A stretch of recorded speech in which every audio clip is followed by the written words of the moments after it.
There is a wooden box strapped to a white oak about 80 yards behind my deer stand right now.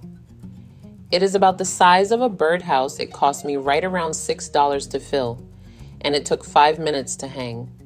5 minutes, start to finish, with a drill in one hand and my coffee in the other. Since the day it went up, my trail camera has filled with more buck pictures than the 2 seasons before it put together. Nobody sells that box. There is no label on it, no scent company behind it, no $40 bottle involved.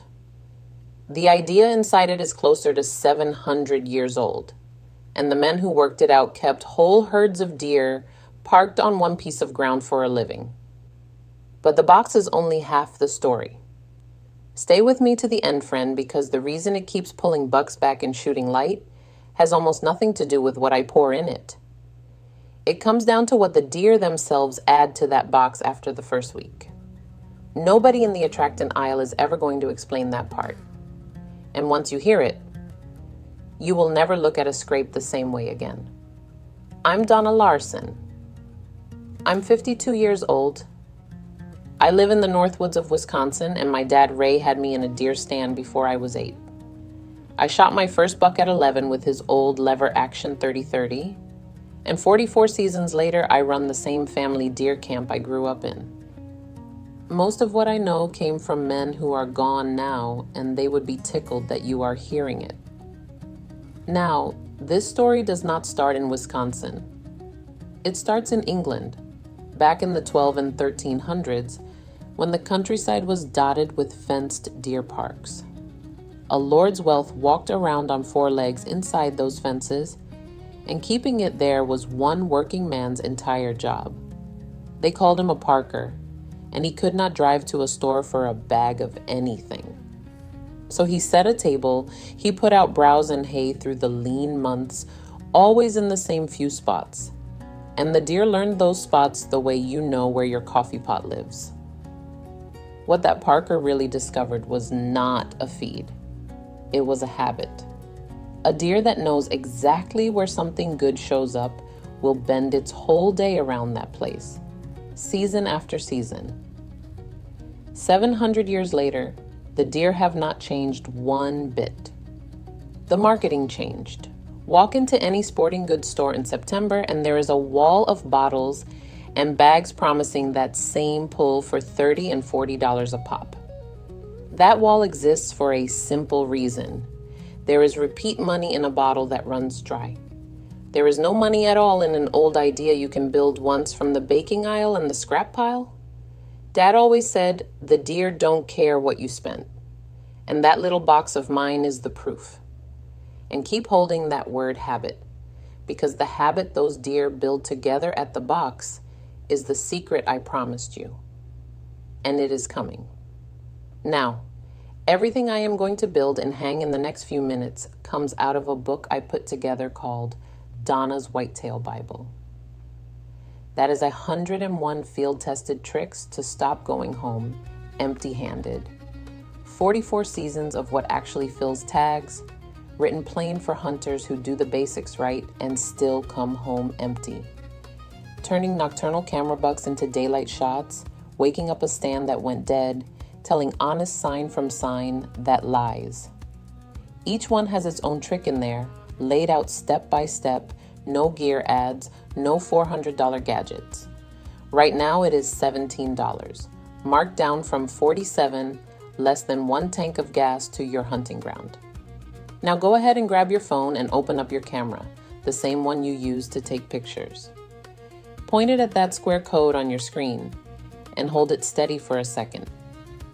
A little link will pop up, give it a tap, and it will take you straight to the book. And if you are watching on your phone right now, the link is waiting for you right down below in the description. Take your time, there is no rush at all. I'll wait right here. All right, friend, top off that coffee, because now we build the thing. Before one drop of anything sweet goes into the woods, we have a house rule at my camp. You read your state regulations first, and then you check your county because feed and attractant law can change right at the county line. In a good share of my home state of Wisconsin, putting out food or sweetened liquid for deer counts as baiting, and it is flat out illegal. Those bans mostly came in to slow diseases that spread nose to nose. And that is a fair reason, so we follow them to the letter. Other states allow it with limits on gallons, on dates, and on where. The rule book is free, friend, and it reads a whole lot better than a citation.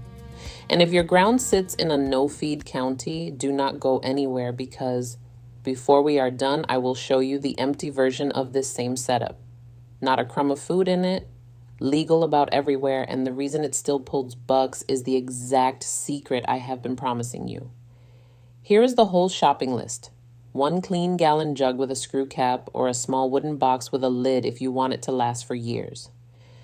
Mine is a cedar box my dad Ray knocked together out of fence boards, mostly to keep the sun and the squirrels off the jug inside it. 1 quart of plain dark molasses from the baking aisle, around $4. 1 quart of warm water. 1 small finish nail and a hammer. 3 feet of wire or rope to hang it with. That is the whole kit. Right around $6, and half of it is probably in your garage already. Now the build. 1 step at a time, and take your time with it. Pour the quart of molasses into the jug. Add the quart of warm water. Equal parts 1 and 1, and nothing else goes in. Screw the cap down tight. Shake it until it pours like thin syrup. Take the finish nail and tap 1 small hole in the center of the cap. Tap 1 more pinhole in the bottom of the jug, because the bottom becomes the top when we hang it, and that little vent lets it breathe.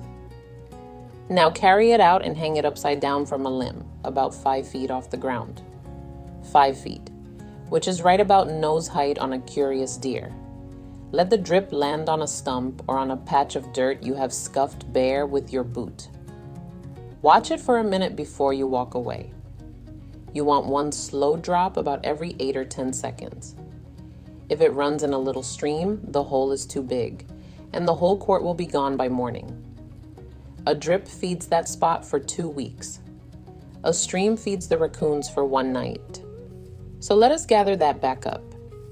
Equal parts molasses and warm water, 1 hole in the cap, 1 pinhole to vent, hung upside down at 5 feet, 1 slow drop every 8 or 10 seconds onto bare dirt.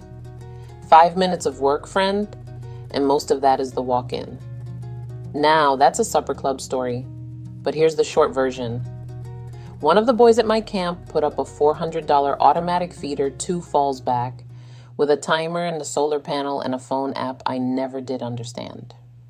The battery quit the 2nd week of November, and the thing sat there clicking at the snow like an empty shotgun.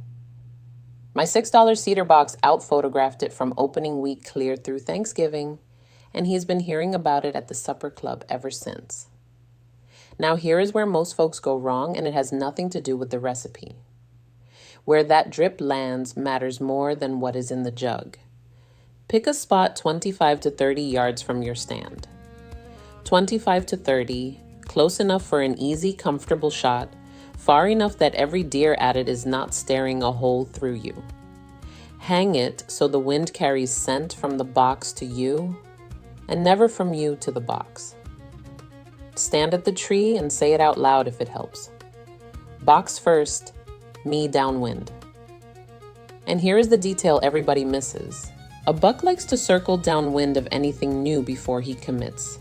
So leave that downwind side open inside your shooting lane, not blocked by a brush pile where he can stand invisible and smell you all evening.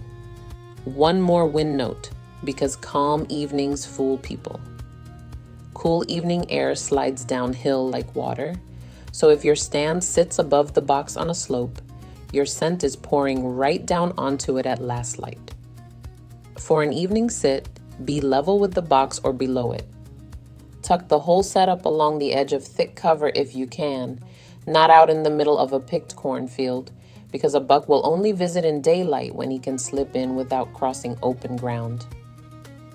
Then comes the hard part, and I know some of you boys will struggle with it. Leave it alone, hang it, check the drip, and walk out. Every extra trip in there spends a little of that spot's trust, and you want to spend it on a sit with a rifle in your lap, not on sightseeing. So what should you expect once it is dripping? Let me be straight with you first, because I will not promise you $100 piling in like the county fair. The honest promise is more deer, more often, and more of them on their feet in daylight. The first 2 or 3 days, mostly chickadees and one very happy red squirrel, which is half the reason my jug lives inside that cedar box. Then the does and fawns find it, and they always find it first. By the end of the first week, your trail camera starts filling up after dark. Somewhere in the second week, the pictures change, and pay attention to this next part, because it explains everything. The bucks that start showing up do not walk straight in and lick like the does do. They come in stiff-legged. They work the branch hanging over it with their antlers and their foreheads. They stand over that bare patch of dirt like a man reading the morning paper on his porch. As for when to finally sit it, watch the camera and watch the thermometer. The first evening after a frun knocks the temperature down 10 or 15 degrees. That is your evening. Get in early, at least an hour before the pictures say they arrive, and let the woods settle around you. And whether you're over a drip or a bare scrape, the shot rules never change. You wait for him broadside or quartering away. You know your target and what is beyond it. If the shot is not clean, you let him walk, and at my camp, that is not a loss. That is the law. Now, remember what I told you at the very start about what the deer themselves add to this box after the first week. We are there, friend, and it is the whole reason a $6 jug beats a $40 bottle. So here it is, the part I promised you from the start. That box quits being a syrup station after about a week, because every deer that visits leaves something of its own behind. The does leave saliva on the stump and the lick. The bucks rub their foreheads and the glands near their eyes all over that overhanging branch.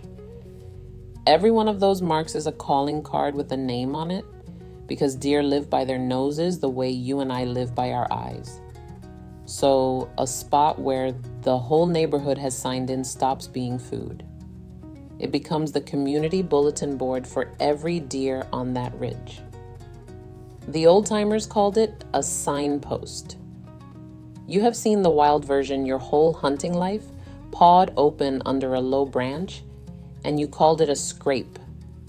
That is why the bucks keep coming back in daylight as the season turns, and why they keep coming after the jug runs dry. A buck in late October is nosy more than he is hungry. He is taking inventory, checking which does came through and which rival worked that branch, and he will bend his whole travel route to do it. The molasses only ever opens the door. The deer write the guest list themselves week after week, long after the sweet stuff is gone. And that is exactly why the empty version works where feed is banned. Snap a branch so it hangs about 5 feet over bare ground. 5 feet, nose height again. Scrape the dirt open underneath it with a stick. Add nothing at all. Their own curiosity starts the conversation, and the herd does the pouring for you. 700 years ago, a Parker figured out that a habit holds deer better than any fence. The habit was never the eating. The habit is the checking. And that right there is the kind of thing Dad and the old-timers handed me for free. And it is the kind of thing that dies with them if nobody writes it down. I put 101 of those tricks in Donna's Whitetail Bible, so it does not. $17 down from $47, and it will still be teaching you when every bottle on that store wall is empty. Now go ahead and grab your phone and open up your camera, the same one you use to take pictures.